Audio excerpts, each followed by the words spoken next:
koordinator kelompok 8 ingin mempresentasikan tugas dari kelompok kami. Di sini kami akan mempresentasikan pengaruh stres kerja terhadap kepuasan kerja pegawai. Pentingnya kedisiplinan. Kedisiplinan merupakan suatu komitmen dan kesadaran akan sebuah pekerjaan yang dimana para karyawan harus menaati dan melakukan norma-norma dalam suatu pekerjaan. Pentingnya kedisiplinan itu adalah untuk mengatur waktu-waktu kita dalam situasi penting, supaya waktu atau kesempatan yang diberikan kepada manusia tidak hilang begitu saja. Pentingnya kedisiplinan itu dapat meningkatkan kualitas kerja, menciptakan lapangan kerja yang kondusif, meningkatkan kepercayaan dan loyalitas, meningkatkan keuntungan perusahaan. Indikator kedisiplinan. Berikut macam-macam indikator kedisiplinan, yang mana satu kehadiran, yang kedua performa kerja, yang ketiga sikap dan perilaku, yang keempat tanggung jawab, dan yang kelima pengembangan diri. Fungsi manajemen sumber daya alam. Menurut Rifai, sudah merupakan tugas manajemen SDM untuk mengelola manusia seefektif agar diperoleh suatu satuan SDM yang merasa puas dan dari memuaskan. Manajemen SDM merupakan bagian dari manajemen umum yang memfokuskan diri pada SDM. Adapun fungsi-fungsi manajemen SDM seperti halnya fungsi manajemen umum, yaitu fungsi manajerial, fungsi operasional. Pengertian konflik. Menurut Imam dan Siswandi, konflik didefinisikan sebagai segala bentuk interaksi yang bersifat oposisi atau suatu interaksi yang bersifat antagonistik. Konflik terjadi karena perbedaan atau kelangkaan posisi sosial dan posisi sumber daya, atau karena disebabkan nilai dan penilaian yang berbeda. Lain daripada itu, menurut Fauzan, konflik merupakan suatu proses di mana upaya secara sengaja dilakukan si A untuk mengimbangi si B dengan berbagai bentuk hambatan yang mengakibatkan si B frustasi dalam mencapai tujuan dan kepentingan.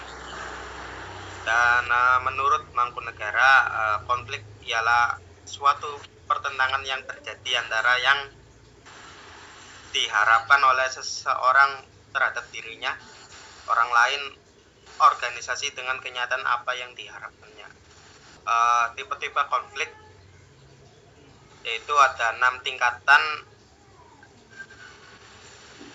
Menurut Imam dan Siswandi, yang pertama ada konflik dalam diri pribadi, kedua ada konflik antar pribadi, ketiga ada konflik dalam kelompok, keempat konflik antar kelompok, kelima konflik dalam organisasi, dan yang keenam ada konflik antar organisasi.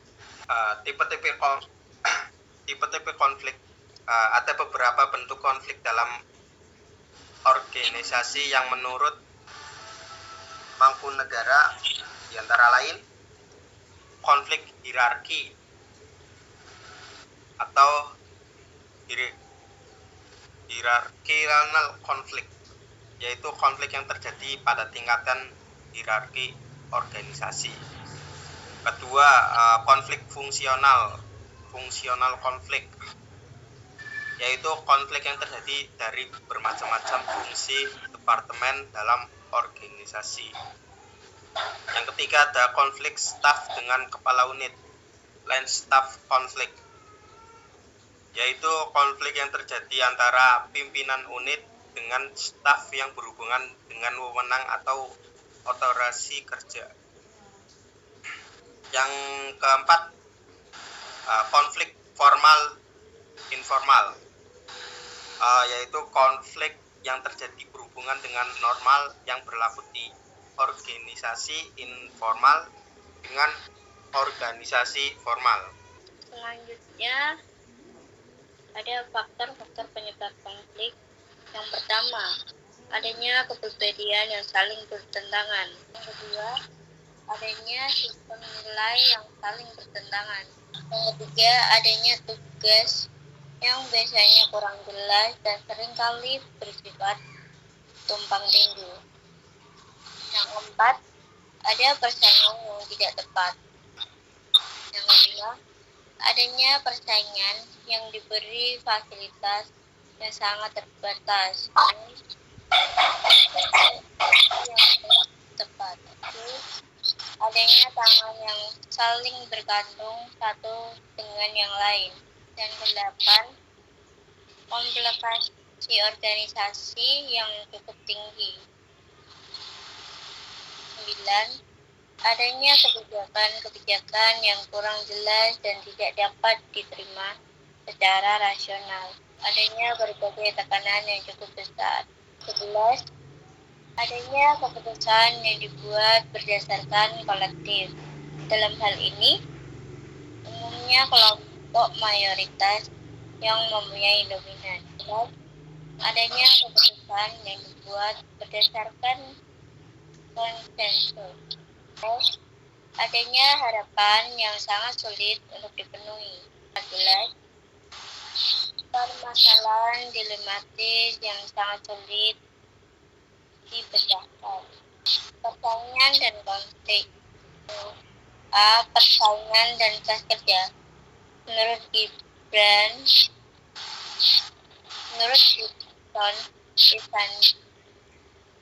dalam Hermita 2012, stres adalah berbagai suatu tanggapan adaptif ditengahi oleh perdebatan individual dan proses psikologi, yaitu suatu konsekuensi dari setiap kegiatan, situasi atau kejadian eksternal yang membebani tuntutan psikologis yang berlebihan terhadap seseorang. Persaingan dan konflik. B. Faktor penyebab stres kerja. Menurut Handoko dalam Triatna 2015-139 menyatakan ada 2 kategori penyebab stres, diantaranya yang pertama, stress on the job, beban kerja yang berlebihan, tekanan waktu, kualitas supervisi yang jelek, konflik antar pribadi, feedback yang tidak memadai, wewenang yang tidak mencukupi untuk melaksanakan tanggung jawab, konflik antara pribadi dan kelompok, perbedaan nilai perusahaan dan karyawan, serta berbagai konflik perubahan.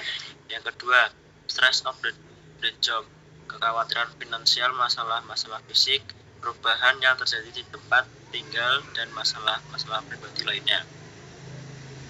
Kesimpulan, kedisiplinan kerja merupakan kunci utama kesuksesan suatu organisasi.